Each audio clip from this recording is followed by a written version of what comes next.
وعن عائشة رضي الله عنها قالت আম্মা জান আয়েশা সিদ্দিকা রাদিয়াল্লাহু আনহা থেকে বর্ণিত তিনি বলেন কুলতু লিন-নবী সাল্লাল্লাহু আলাইহি ওয়াসাল্লাম আমি নবী করিম সাল্লাল্লাহু আলাইহি ওয়াসাল্লামকে উদ্দেশ্য করে বললাম হাসবুকা মিন সফিয়াতা কাযা ওয়া কাযা।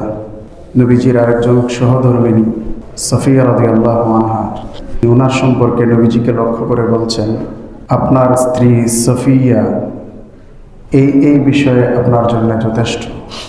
এই হাদিস বর্ণনাকারীদের কেউ কেউ বলেন এই কথার মাধ্যমে তানি কাসীরা আম্মা জান আয়েশা সিদ্দিকা রাদিয়াল্লাহু আনহা সফিয়া রাদিয়াল্লাহু আনহা বাস্তবে একটু শারীরিকভাবে খাটো ছিলেন, বেটে ছিলেন।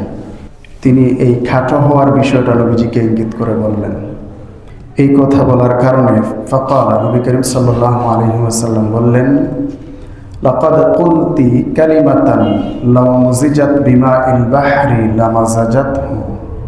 হে আয়েশা, তুমি এমন বিষাক্ত একটি কথা বলেছ, তোমার এই কথার বিষাক্ততা এবং দুর্গন্ধ যদি সমুদ্রের পানিতে মিশ্রিত করা হয় তাহলে সমুদ্রের স্বাভাবিক পানিটাও বিষাক্ত এবং দুর্গন্ধযুক্ত হয়ে যাবে।